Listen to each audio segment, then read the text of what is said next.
Hello, my fellow crest-wearing companions. We are back with another episode of Extra Time, the U.S. Men's National Team Soccer Podcast, and I am joined by my brother Ryan. We are going to be diving into the Guatemala game, giving a whole recap of it, giving some predictions for the Mexico game, just kind of breaking everything down. Our feels for the Gold Cup so far as a whole. I want to get Ryan's opinion. I know I've shared some of mine. And just kind of these predictions for the future as we are approaching under 340 days to the World Cup here in the United States. All of that is coming up. Let's get into it.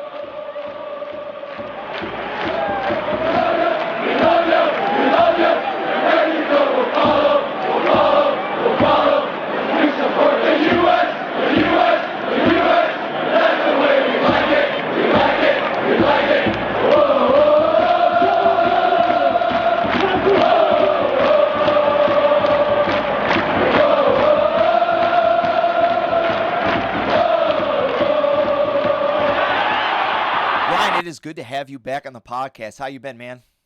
I've been good. How are you? I'm doing well. I heard that you got an injury in your soccer league, huh? Yeah, jammed a finger. The struggles of being a goalie. Jams the finger. Yeah, I don't know how well it'll show up, but it's showing. That's got a pretty sweet bruise on there. Color difference in my fingers. Pretty gnarly. All right, so the United States taking down Guatemala in what looked like was going to be just a completely dominant performance, blowout, 4-5-0 win, wound up being maybe like a borderline nail-biter, I guess. Like, what did you feel? I mean, the scoreline says, it's close, 2-1. Watching it, I'm not sure I was ever worried that the U.S. was going to lose. Guatemala had some chances. They obviously scored on one. But the U.S. had a bunch of chances. Tillman could have had a couple goals. Ajiman should have had a couple goals. Obviously, Diego Luna did have a couple of goals. Dude, monster. Diego Luna was just a monster. That seems to be kind of like the theme for Ajiman in this tournament is he's just had so many chances that he should have goals, and he doesn't have goals. And now you're starting to wonder, like, is he, like, he's certainly performing well enough that I feel like he should get a spot, at least maybe as, like, the third striker on the roster. You know what I mean? He's got a consideration, but also, like, he's not really converting.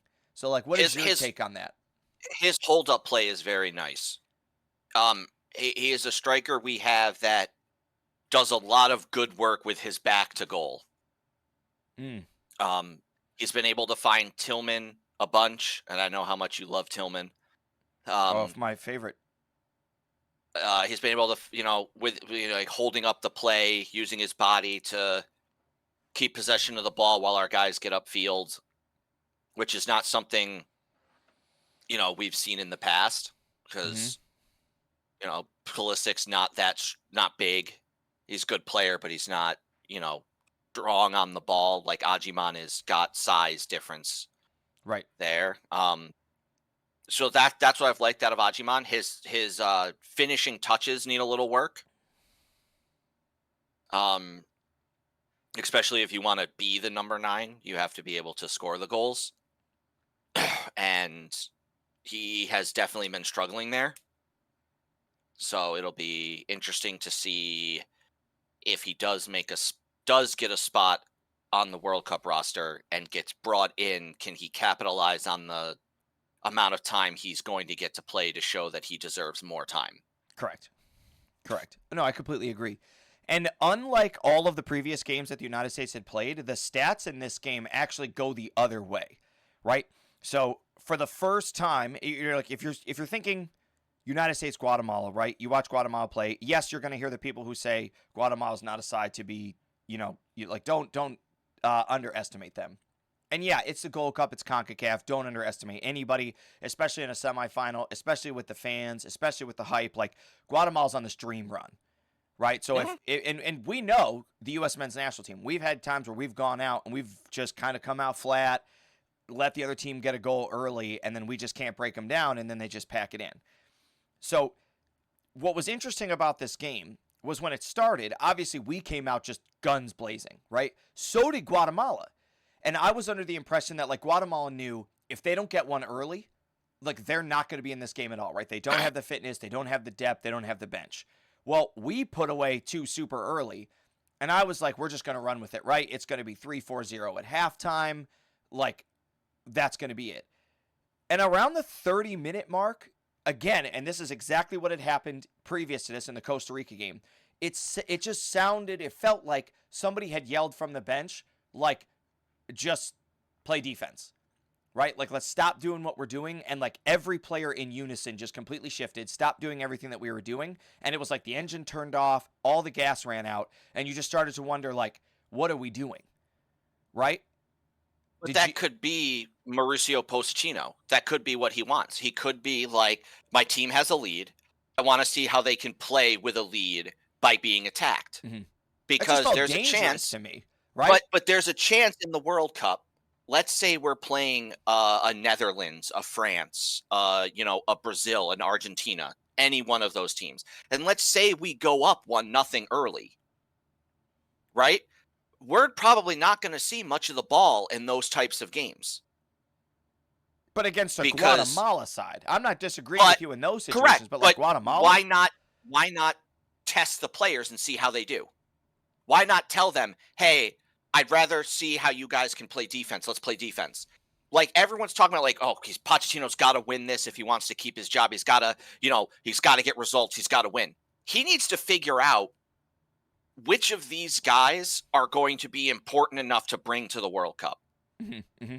And he also needs to be able to see how they can play if they don't get subbed out, if they're tired, if they're being attacked the whole game, if they've got a lead and they're struggling to hold on to it. It's things he needs to see in the players' composure, what they do with the ball, right? Like there was a bunch of times we're up 2-0 and Arfston, Freeman, even Chris Richards and Tim Ream, lackadaisical on some passes, turning the ball over. Oh, the high press from Guatemala caused more problems than it should have. And it's one of the things that we've talked about and has been not just a theme for this Gold Cup, but has been an issue for the U.S. men's team for a few years now, which is as we've learned to build out of the back, we haven't been able to switch and go, they're high pressing us. We need to now bypass that, like our midfield, and we need to go right up over the top.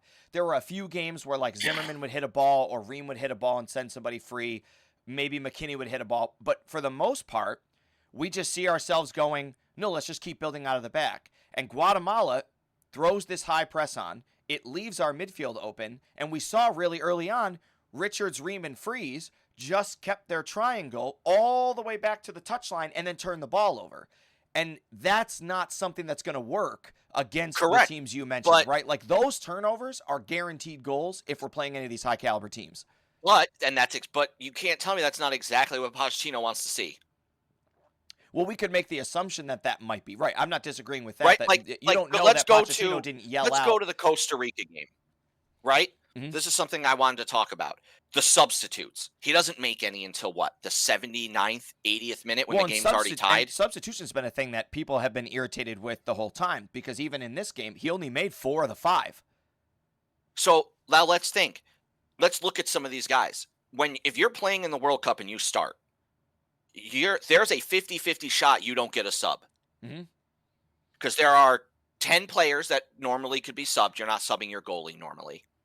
10 players get subbed. This game, Guatemala, he made all 5. In Costa Rica, you're right. He only made 4 of the 5. So out of the 10 players on the field, if you don't count the goalie, you can make 5 subs, right? 6 if there's concussion protocol. So there's a 50-50 shot you don't get subbed come the World Cup. Correct, if you're out there as a starter. You just got to know you can play the whole game. Right. So why so all that not subbing showed, waiting so long, was that guys got tired and made bad mistakes, and it's something he's probably going to have to work on. So you look at players like work on in what capacity? You're saying work on in that he's going to have to sub them sooner, or work on in he's going to have that communication with them that like, hey, I need you to like stay focused. Yes, both. Okay. It could be some guys get subs and other guys he's like, we need to work on your fitness, your endurance. We need to work on your decision making when you get mentally fatigued. Because I'm not going to be able to sub you every game. Right, And if right. you want to play, you have to be able to play. And I think letting the game go that long without making a sub gave him information he needed, right? So you look at like and Diego Luna, for example, he never looked like he ran out of gas for me. That guy never looks like he's run out of gas in any of the games he's played. Okay. Ajiman looks like he runs out of gas. And I get that using your body to be physical takes a lot out of you. Yeah, a lot. That's fine. That's fine. But that's something Pacino needs to know, right? Yep. De and La Freeman Torre. look like they ran out of gas.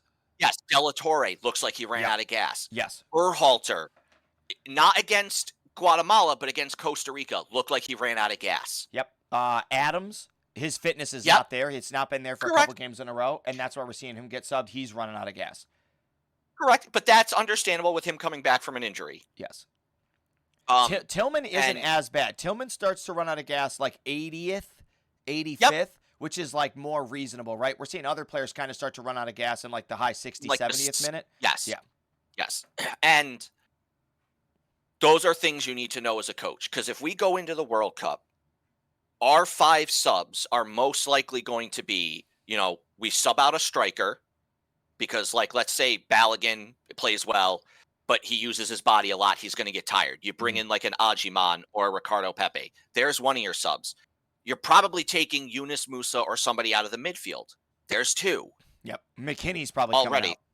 Yep, there's 3. Now, if you've got people on yellow cards that are in dangerous positions, they have to come out, right? So there's a chance that people in your midfield, like, let's say, Sebastian Berhalter gets a start, right? Or Right. Tillman gets a Right. start. He needs to be able to know they can play all 90 minutes and not make sloppy, stupid turnovers. Right, when they get called upon. Yeah. Because, Yeah, like, if we look at the timelines for this, because this goes to what you're saying, De La Torre gets subbed out in the 57th minute. And then we see Luna and Adams both get subbed out in the 76th minute. This is And against then Guatemala, right? Guatemala, yep. And then Ajimang and Arfston getting subbed out in the 84th minute. And and I Arfston, I believe, only comes out because he had a yellow. Yeah, I will find the Costa Rica game. And it's that mentality of, as much as everyone thinks we need results, and yes, cool, winning the Gold Cup would be nice, especially with what happened during the Copa America and the Nations League, right? It'd be nice for these guys to get a trophy under new head coach, but he hasn't had that many games with them. Right. And he's not going to have that many competitive games with them because Correct. we've already qualified for the World Cup. Right. So Well, he and that was needs one of the to use criticisms what that I little had made. Yeah, he needs to use what little competitive games he has to figure out what players have what he thinks they need to make the roster. Right. So, And, so the and issue right now, though Diego becomes, Luna is proving to me that he should be on our roster. Agreed. 100% agreed. So let's get into that for a second. So one of the criticisms that I gave, it's not really to anybody, right? It's not like it's a Pochettino or the players or anything. It's just like a general criticism is, this is the longest camp that our team's going to be together, right? So like Pochettino now has the ability to like be with all of these guys for a very long period of time. They've come in before this tournament. They're going to have been together for 2-3 weeks, right? So you got almost a month of these guys being together day in and day out. So this is a phenomenal opportunity to see the vibes, the camaraderie, the leadership, who's stepping up skill-wise to be able to make this spot. The downside is at least 10 of the guys, or 10 players that are going to start for us aren't even there. And so Correct. now you have players who are building this amazing, team and do whatever and getting this feedback, but most of them aren't the guys that we're going to see. We even have bench players from the last World Cup roster who are still on our current roster who probably will take bench slots away from guys who are starting right now. Correct. Right? Like, so if you think about the likes of, oh gosh, it's your guy. I'm blanking right now. I see him in my head. Gianluca Buzio, right? He's not even on the roster. He's not even on the roster, and he was a bench player before, right? And like a borderline starter before. When you see like Giovanni Reina, who was a bench player before, Aronson. right? Well, Brendan Aronson, Correct. not Paxton. So when you think about those like players like that, like the Serginho Dest, like even Miles Robinson, Walker Zimmerman, who are like, if they're on the bench for the previous senior team, are they going to take the bench spots over the guys who are currently starting right now? Probably not for Luna. I think Luna's going to make it, like you said. Probably not Tillman at this point, just because even though our midfield has a lot of depth, like he's at least performing and he's putting results up. I disagree with a lot of his decision making, and I don't think he's quite there yet. But like, I'm not going to deny his effort. I'm not going to deny his work rate. I'm not going to Correct. deny the fact that he's finishing. Right. Same with like Freeze.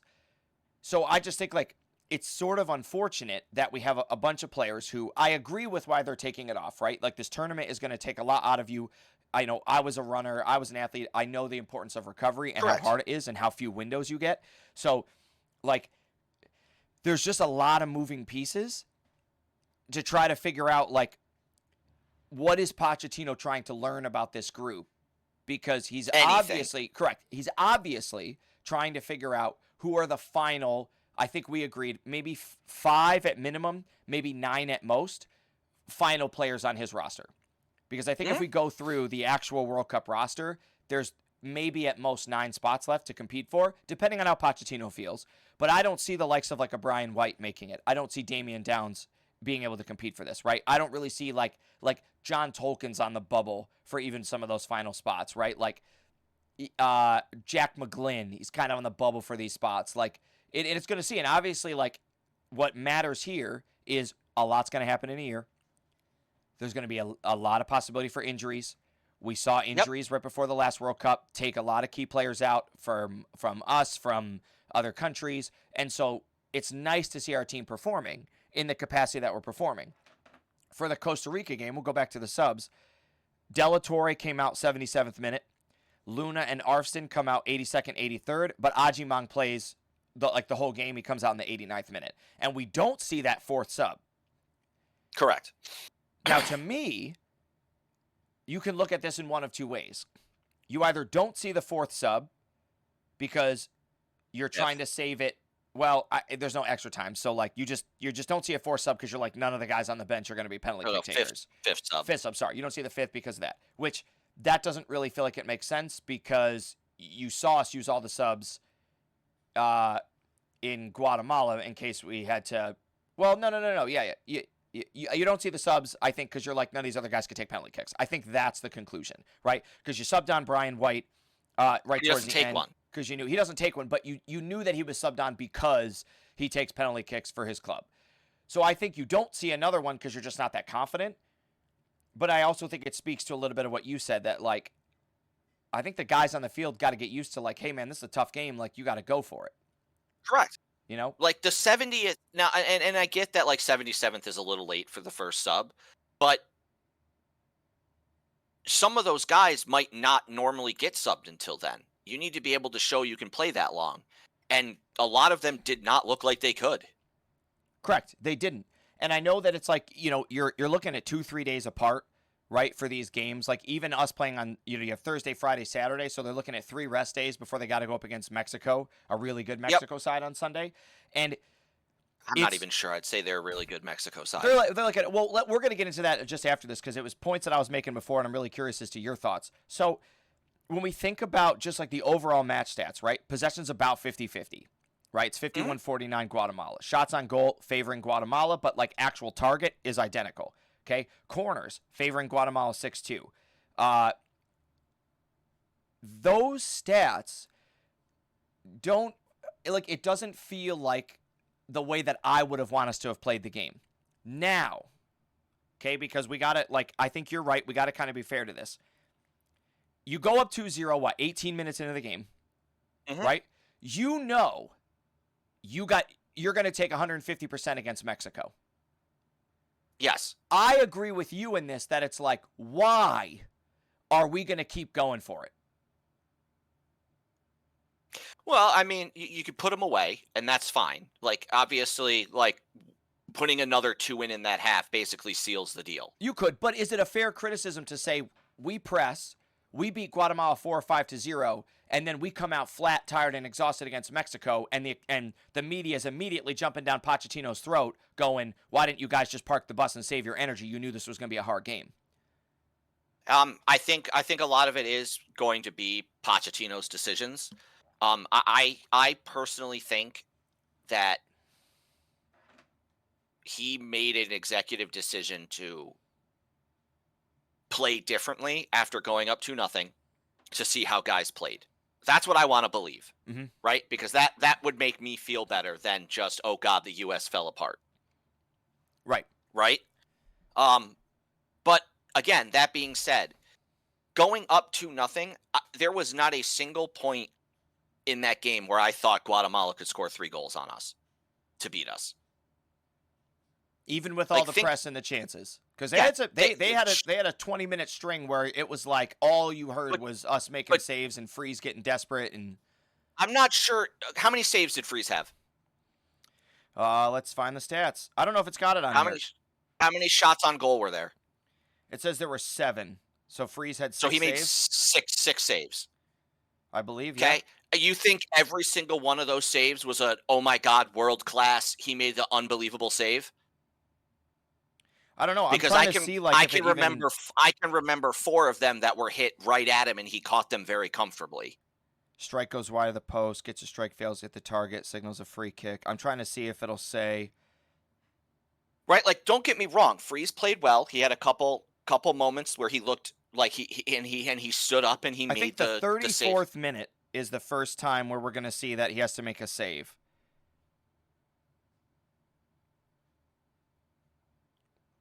Because even and most of these are like it misses the target, it misses the target, it misses the Correct. target, scrambled away. And Like and I'm not 45th saying minute, that he's making another save.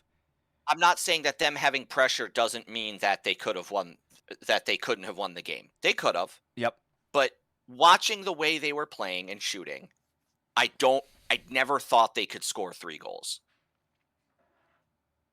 Agreed. It Agreed. just didn't seem like they were ever going to be able to score 3 goals, in my opinion.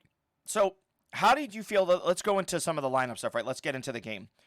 There's a comment that I made as I was recapping the Costa Rica game that I'm not a huge fan tactically of this like 4-2-3-1 we're playing. Because I don't like Adams alongside De La Torre because I feel like Adams is used to sitting behind our 2 central midfielders. When you've watched this like tactically unfold, like my argument was it feels like there's been a lot of holes in the midfield as we try to build up, and it feels like players are defaulting to other play patterns and not sticking to this formation. Like, what are your thoughts? I've actually thought I maybe I'm watching the wrong games, but I thought we've looked much better in the 4-2-3-1. I like Adams dropping back and almost playing as a center back to be able to To be able to command the shift? field to see everything and allow Arfston and Freeman to make more runs up the wing because when we come to the actual, World Cup, hopefully that's destined Robinson, who are much better, in my Right. opinion, than Freeman and Arfston. So Right. allowing them Well, more I almost feel like opportunities to anybody at run up this the point is flank. better than Arson and Freeman. Now, Arson is good offensively. He's been a threat going forward, but he is a liability when we're But playing defense. imagine giving Dest and Robinson more freedom to make runs up the wing and not have to worry as much about getting back as fast Mhm. because you have someone like Tyler Adams already there. Well, The yeah, no, the I'm not threat disagreeing with that. and I think with Ajiman being very well with his back to goal, I think also helps out a lot because it allows us to play that ball to him and then he can lay it off to somebody. Hmm. And you saw it on a lot of long balls too. Ajiman just uses his body to get in front of people, get to the ball first, hold it up, either draw a foul Hmm. or find Tillman, find Luna in the midfield, and lay the ball back to them. Yeah. So speaking of Luna, like as we go through this, like let's talk about Luna for a second because it's obvious, and people were saying this beforehand, that he's going to be one of the players for us, right? The argument beforehand was that, and this is the argument that I disagree with because I don't think we had the evidence before that Diego Luna before the Gold Cup was undeniably a starter for the current men's national team. I think he might be a current starter for our team given what we've seen compared to the likes of like Weston McKennie kind of falling out of favor and Yunus Musa struggling. It wouldn't upset me if in the friendly against Japan, like we saw Pulisic, Weah, and Luna as our starters in the midfield. Just given the performance that he's made. Like, agree or disagree? I could have seen him as a starter before the Gold Cup. Okay. I've watched him play in the MLS. I try to follow, and I've said this before on the podcast. I've tried to follow watch the games that have U.S. players Hmm. that are starting, even if they don't score. Just watch them. And Diego Luna, in every game that I've watched, I'm pretty sure it's Real Salt Lake play, because he looks good. He looks strong. He looks confident. He's got the workhorse energy. He's all over the Yeah, you're pitch. right. Real Never Salt Lake. seems to slow. He never seems to slow down. Right. Hmm. Um, and that is something we need in the midfield. Hmm. Right. Like Tyler Adams has that. He's got I'll go all the way forward, but I'll be the first person to track back. Right. Right. Diego Luna has that work energy in him as well. So does Brendan Aronson. Hmm. And Um, Luna wants to take guys on. Like in his second yes, goal, like that's what we need from that spot, which is why correct. Pulisic has been so dangerous on the left, right? It's why Anthony Robinson had been so dangerous on the left. It's why Arston was Serginho finding Dest. success. Yes, we have to take players on.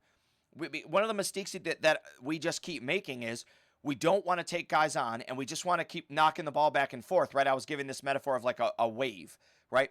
And the Yes, wave just keeps going back and forth, and it's like, but it's not advancing. Like, it's not causing any kind of a threat. Whereas, like, correct. Pulisic will take guys on. Weah will take guys on. And when we attack down the flanks and knock the ball into the center, we create dangerous chances. And we've seen the men, especially in this Gold Cup, kind of switch. In the group stage, like, we didn't do it as much, and then we kind of came out and we're like, let's play direct. Let's go get Yes. goals. Let's go attack. Let's go figure these things out. And that's Luna's strength.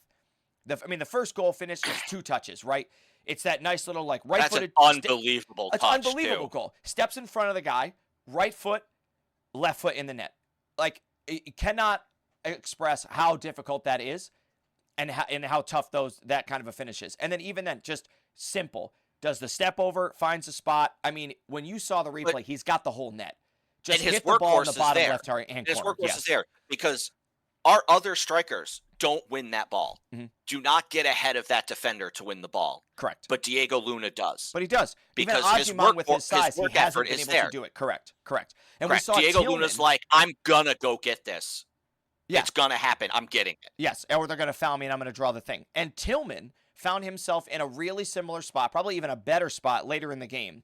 And instead of doing what Luna did, which is just hit the open net, he tried to like curl it exactly in that Correct. corner. And if he had just struck it into the right-hand side of the net, he'd score that all day. Because Guatemala's Correct. goalie he's flat-footed, he's didn't on his move. heels, he didn't move at all. Yes. And Luna knew that. Luna was like, I'm just going to hit it. It's going to be a quality shot. I'm hitting the left-hand side of the net. I don't care if it's like exact. I'm going to hit this, and the goal is going to have to be perfect, right? Because every player knows, especially you as a goalie, buddy, if I have an unchecked look in the 18, this is professional soccer. Like, your reaction time, you got to already be going. Well, it's not even like already be going. It's Luna. So one of the things that, as a goalie, it's hard is you watch a guy beat one of your defenders, okay, and then he's taking on another defender, and he beats that defender, and there's another defender closing him down. As a goalie, what's your first reaction? What do you think is going to happen? Do you think he's going to take on that next defender, or do you think he's going to shoot? Because he could shoot. He could, but he also just beat 2 of your defenders. That's tough. So, like, you So as might a be goalie- leaning towards he's going to try to take this third guy on. Correct. Get to a better spot. So if you don't set yourself and Luna goes, it looks like he's going to make a move, but then shoots, you're not set. You can't dive. You've got to get set, get position, then dive. And it's those seconds that mean, the difference of you get a finger on it and push it wide, or it goes right in the net. Right. And Luna that's- setting up for that was one step, which is what was so Correct. Is when he beat him, it was plant the left foot and hit it. It wasn't like Yes. he dropped his right shoulder and you were like, oh, he's about to plant and then he's going to shoot. It was like Correct. you took the guy So- on and then just went plant, shoot, and it's so like you're reacting. So as a to goalie, him, he's yes. coming across the Right. net. So Right. you're shifting to cut the angle down. Right. So if he catches you as you're taking a small step to your left and he shoots back the other way, There's nothing you can do. you're already Even if- off balance, correct. you're not set. All it takes is you to move your weight just left of the center of mass. And we saw that in the Haiti game Mhm. with Matt Freese being offset, too hugging the near post too much. Yep. Because there's just Right? nothing you And can it do. gave, and then it didn't matter that he dove, and it didn't matter that he, got outstretched Right. and reacted well to the ball being struck because he was in the wrong position. He didn't have a chance. Right. And that's what happened to Guatemala's goalie. It's not that he did anything wrong. It's that Luna did so well of getting by defenders and shooting so quickly that the goalie was still positioning, Correct. was just off, and couldn't get back over. Yep. Because, like, even Luna's first goal, that's right at the goalie. Right. But it's just Pretty so much. close that he's But it just like, doesn't I'm just matter. going to hit it past you. And you're Correct. going to have to, All I like, did it's is that hit it. reaction. I'm going to have to get my hand out, and it's going to have to go right where the ball is, and that's it. Like, and unless like you're Taylor Ajiman's header. unless you're Navas, right, Yes, you're correct. not getting to it. Like, let's look at Ajiman's header. Yeah. The one he has on target that game. That's a nice header. It's a very nice save from the goalie because it's all reaction. Yep. Ajiman heads it. It's right at the goalie, but it's still, goalie's got to jump. He's got to push it up over the net. Right. That's not easy. It's not, especially if you're thinking, if the goalie, even for a second, is thinking it's going right or left of him. Because now your Correct. brain is, like, getting ready to explode those hands out, and all of a sudden, like, it's going up above you. And so now you have to transition that and get that push. And as much as everyone could be like, man, and it's true, if Ajiman had put that anywhere else on frame, it goes in. Right. Right? Just because the power and strength he had behind it. But even where he put it, I say the same thing for penalty kicks. Don't miss the net like Berhalter did. Make the goalie make a save. Right. I would much rather you hit a ball that's not perfectly in the corner and the goalie guesses right and makes a save than you put it in the fucking stands. Correct. Because what did we see? Adams, the goalie, tried to make a save and didn't. Freeze had his fingers on a couple, and they still went in. There was like 5 that should have been saved correct, in that. Correct. And the goalies were guessing at Navas, and it was hitting them. Even the save that Navas made, right? Top hand coming across and knocking it down. We're talking a centimeter difference. And that ball, because it's round and your arm is round, is hitting him and still going into the net as opposed to hitting him and coming out. I think the first 3 that weren't saved or missed, I think could have been saved in that shootout. Yes. Like, we could have been going into the 4th round with nobody scoring. Yep. And what was so interesting was Dad texted me beforehand, and he said, if I'm going to count how many would have gone in if you just shot the ball right up the middle. And I said 9. That was my guess. If you had just stepped up on the penalty kick and hit all of them at the center, you would have scored 9 out of 10. And it was true because Freeze stood there on one of them. So if the players had just gone up the middle every time, you would have scored 9 of your 10 goals. Yep. And it really makes me wonder why goalies guess still. Right. Now Freeze, if we look, as I know we're talking about the Guatemala game, but like we got to give Freeze some credit. Freeze was correct. I know, I'm a goalie. I got to talk about it. On all of them, right? All but one. All but one, which is insane. Yeah. Like you think about doing your homework, and I can only imagine, like, as a player, right? Because I'm the player taking them, right? And you're the goalie. So my mentality is like, I know where I want to go, right? Like me as a player, I always go inside of the foot, like side netting, right? And I've figured a way to consistently hit it. I figured a way to strike it that way. I can kind of come across my body going left. I don't like to do it because I wrap my foot a lot, right? If I'm the first player going, I've got 95%, I'm going that way, right? If I'm the 5th player going, and I've just watched Matt Freeze, I'm really concerned that he knows I like to go that way, and he's going that way. Because he's been doing his research, he's been doing his homework. Like, they know it's on their water bottles, and people say that's cheating. It's on the water bottles. It's on all of their water bottles. They've got every player that they believe is going to take a penalty kick, the big penalty kick takers, where they like to go, their last 5 shots where they've gone. Correct. So the goalies know. Yep. They literally go when they're sitting over there waiting. They go, okay, this person's walking up. They take a sip of their water. They go, he likes to go here. That's where they're going. Correct. And then they just go, am I going to commit to her? I think he's going another direction. Yeah, absolutely. Correct. Absolutely. And it's crazy. So if we think about, let's now think about like the Gold Cup tournament as a whole, right? From where we started, right? Let's go back. We see the roster, we see the team, it's all the drama, it's all the media, it's the players, it's blah, blah, blah. And we had our certain expectation. Now we're here, right? And I was using things that you had said. All that matters is that you win. That's all that matters. It doesn't matter how you get there. All that matters is that we win. Now we're here. how do we feel about it? Because my brain went beforehand, I did not have high hopes, right? Like thinking we were going to win this tournament was a long shot with the guys that we had, right? Now, looking at this, I'm going, if anybody doesn't think this is a success already, I think you're missing the point. I think you're crazy. I think this has been an overwhelming success, regardless of our result against Mexico.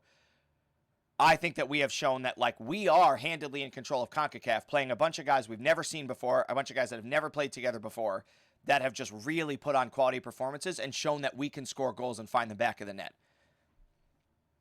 Yeah, I mean, if you barely hung on and won every single game in the World Cup and won the World Cup, would you call it a disaster? No, that was Spain, and Spain was the franchise. They were the dynasty of football But at that time. let's just say the U.S. makes the World Cup and we barely win every game. We are just outshot.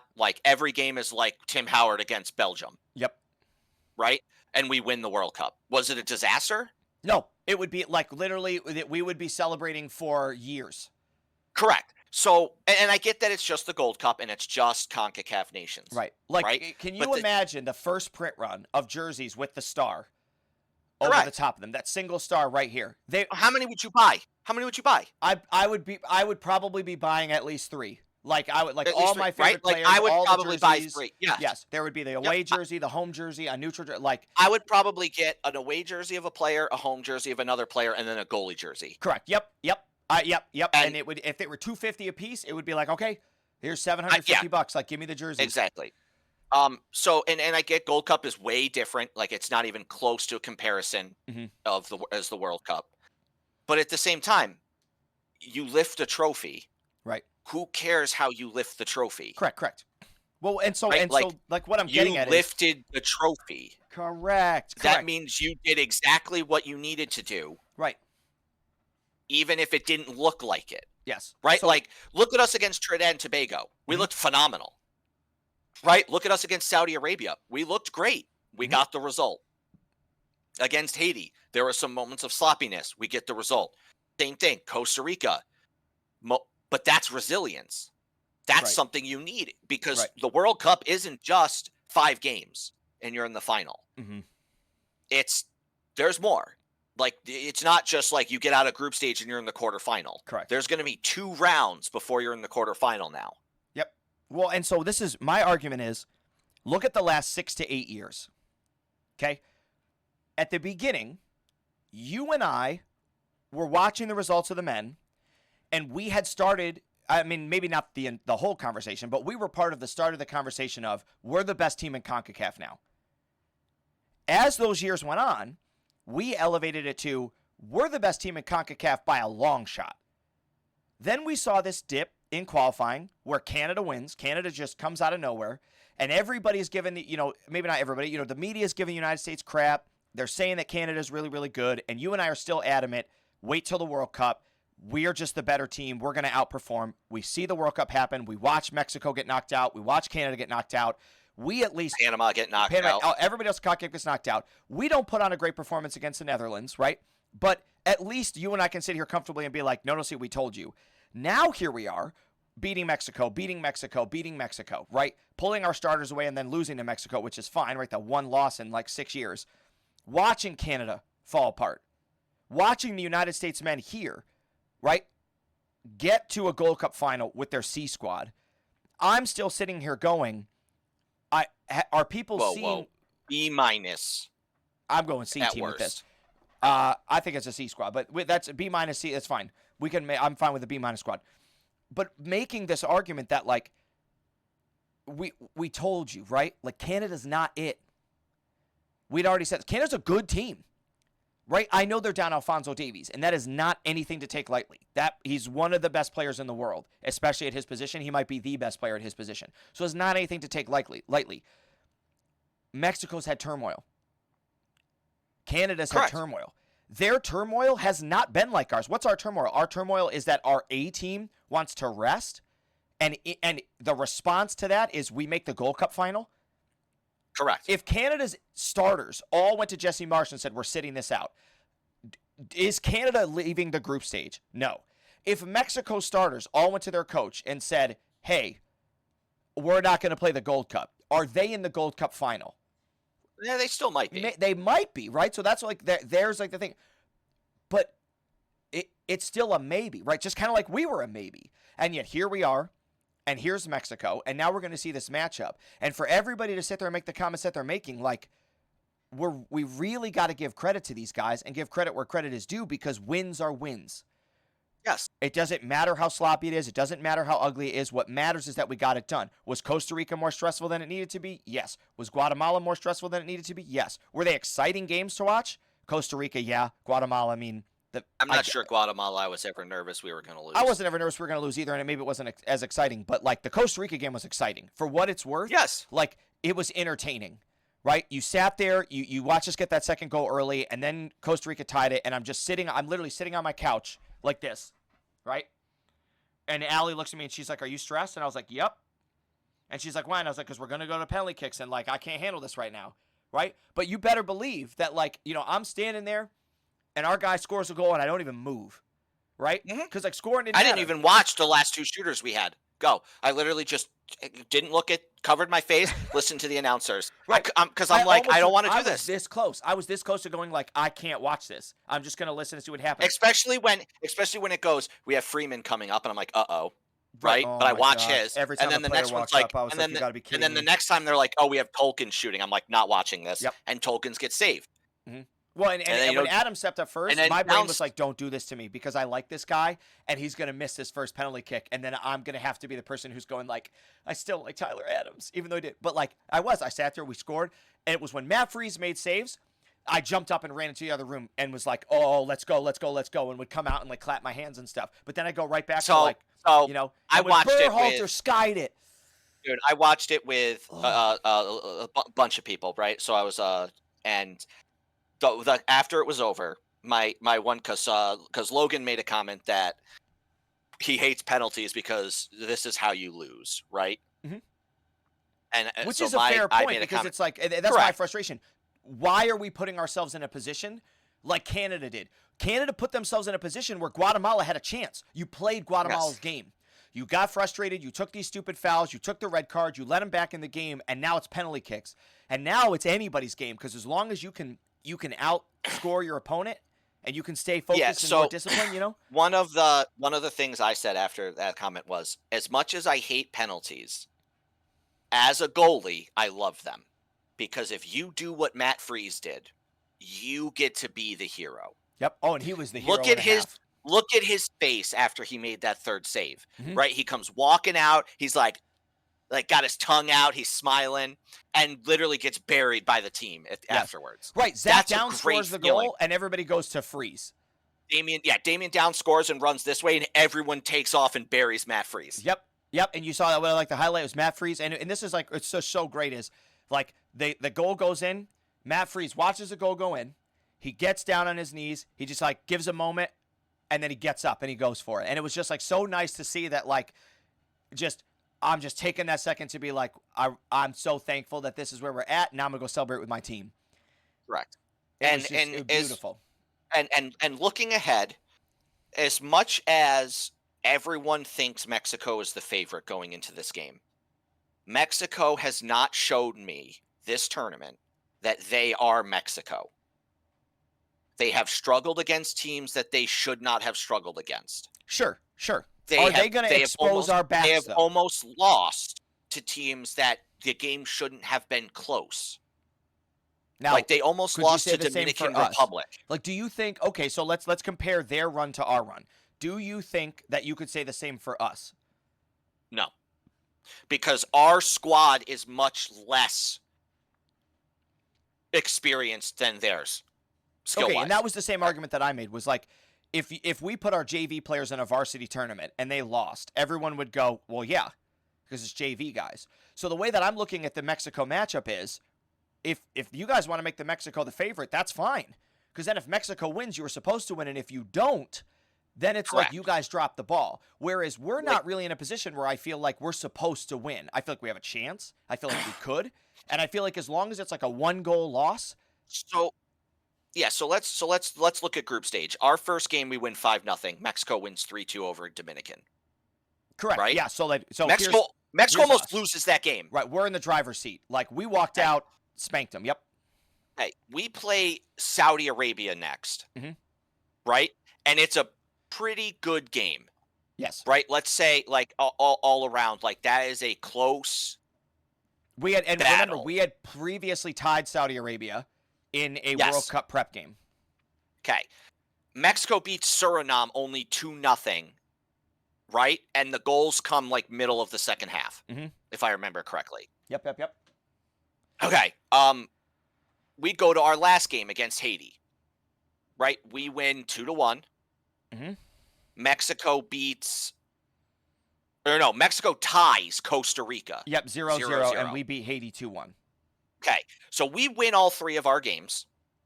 Mexico wins 2, draws 1. Right. Almost draws 2 because they get a late goal against Dominican. Right. Now, we could make the Okay. argument that Costa Rica was probably like maybe the 5th best team in the tournament. But think about that, the importance of that game. That Mexico-Costa Rica game, if Costa Rica wins, they don't have to play us in the first knockout game. Correct. Mexico Correct. does. So that's not a game that Costa Rica and Mexico are taking lightly. Right. Okay. So now we go into the knockout round. Mexico Right? beat Saudi Arabia 2-0. 2-0, pretty handily. We beat Costa Rica in penalties. Right. Okay. So Which if we go we should, if we had not fallen asleep, we would have beat Costa Rica 2-1 or 3-1. But we fall asleep, so we let now Costa Rica back in the game, and we win on penalty kicks. let's go back to group stage. We allowed 1 goal. Yep. In group stage. And it was an absolute horrible mistake by our goalie. Yes. Right? Right, that's like it. 3 If we don't make like that 3 mistake, or 4 like, mistakes. yes. Okay. Let's look at Mexico in group stage. Dominican Republic scores twice. Yep. Against Mexico and picked Mexico apart for those 2 goals. It wasn't mistakes that allowed the goals. So now let's look at the goals that have been scored against us since then. The goal against Guatemala is a mistake. We just let a guy run through 2 of us. Right? Yeah, Arfson gets beat around the flank, and then Arfson gets just caught ball watching, and the guy just taps in a. Yep. Correct. Let's look at the 2 against Costa Rica. Did Costa Rica pick us apart? Or no, that was Costa Rica. Yeah, Arfson just letting him get that second goal and get back in the game. Yes. Is that us getting picked apart, or is that just a player mistake? Right, and then the penalty kick. Yeah. Correct. Right? Mexico has looked like they can get picked apart. We haven't. And I'm not saying there haven't been moments. We get Guatemala exposed on the wings. Like Arfson and Freeman get beat. Arfson more so than the other. So if Mexico decides to attack down our left side, we're going to have a hard time because Arfson's going to get exposed, and we're going to have to see players coming in. The other problem we're going to have on our flanks is Chris Richards is missing this match because of a yellow card accumulation. So we're going to probably see Zimmerman or Robinson. Yeah, Chris Richards is missing this next match. They got expunged going into the semifinals, so he shouldn't. When I saw, because I looked it up for the last one, I could be wrong. I can double check it, but when I looked at it, I swore it said almost that positive because Chris they Richards expunged is miss them the next match. Because it says, if I click on Chris Richards, it said Chris Richards misses next match, but I could be wrong. It was in the recap for key plays for box score, I think. Yeah, I clicked on box score or play-by-play, sorry. And then it was down when he got his yellow card. It said 45+1, Chris Richards gets a yellow card. He will be suspended from the next match. Yeah, that's probably just because it doesn't realize that the yellow cards got wiped. Okay. Because after the quarterfinal, the yellow cards go away. Okay. So he can't miss the final for a yellow card. Okay. We'll see. They do that so you don't miss the finals for a yellow card. Okay. Because if we missed him, we're gonna get more exposed. But it was nice to see Zimmerman come on. Yes. Right? And and Raul Jimenez is their player, and he attacks more centrally. No. Santiago Jimenez. Oh, Santiago Jimenez, sorry. So like No, Raul Jimenez is the starter. But Santiago Jimenez, I think, is their best player. Yeah, but I'm saying like Raul's their striker who's scoring. Like you saw him score the goals in the last game. So like he's playing more centrally. Goal, singular. Well, whatever. But he's like the one that, he's a threat up front, but he's playing more centrally. So, like, we're going to see, like, Ream and Richards and Yes. the likes of them be able to pinch. It's going to be when they attack up the flanks. And I'm interested to see what we can do offensively because we have the ability to knock the ball around and generate chances if we go. And I'm really curious as to what tactics Pochettino is going to play in this. Because if the United States walks out with a win in this, there's no way that you can't say we're, like, the top of CONCACAF. And, like, I will go back to I'm starting to get excited for the World Cup if we win the Gold Cup with this squad. So here's my prediction for the Mexico game. Mhm. Because the way the U.S. has played, all of the goals that have been scored on us have pretty much come from our mistakes. Us playing poorly out of the back, us turning the ball over, making stupid decisions. If we can eliminate that, I believe we beat Mexico, and I believe we beat them like 2-0. Okay. If the U.S. can't figure out how to stop the stupid like turnovers in our own defensive third, Mexico will probably beat us. See, I kind of agree that with would be Chris that we're going to see like a 2-1, 2-0 loss to Mexico. No, But I don't like think given so. what you said, like it still might not be. Like we might be able to frustrate them. Like, and I think you're right. Like we're going to see if Mexico played way too safely in the group stage or if that's actually the Mexico squad. Because you're I right. don't If think if Mexico's given 100% in all the games and you say we were given 100%, we're the favorites in this game. watching them play Honduras, there were many moments that Mexico was completely taken apart by Honduras. Mhm. And Mexico didn't. I mean, yes, they're Mexico. They controlled most of the game. They do what most of the big name CONCACAF teams do to the low level CONCACAF teams. They control the ball, they frustrate them, they tire them out, they Mhm. create their chances. But Mexico has not looked that dangerous in the run of play. I think they only have 2 goals in the tournament from the run of play. Right. All the others are from set pieces. So if the US can stay away from doing stupid things, we'll be fine there. Plus, Mexico's goals come on corners. Cesar Montes has, I think, all 3 of his goals are off corner kicks. Okay. The U.S. is strong on corners. We're really strong. We've We got got depth and height. Chris Yeah. Richards. We've got Tim Ream. We've got guys that are tall and strong. I think it's going to be hard for Mexico to score on corners. I don't think it will be Agreed. impossible. But when a team like Mexico isn't scoring in the run of play, if you stay disciplined and you don't make stupid mistakes, I think it's going to be tough for Mexico to win. Agreed. I think it will be as well. So, All right. So we're getting excited for that. That game is this Sunday. What is it? 7 or 8, something like that? Could be later. Gosh, it could be at 9 p.m. It's in Houston, right? I think so. It's gonna be some heat. It's gonna be hot. They're gonna have the water breaks. 7. Yeah, starts at 7. Okay. In Houston. 7 o'clock in Houston. The United States is gonna be taking on Mexico. It's gonna be a great It's supposed game. to be 90 degrees and sunny. Oh gosh. So It is.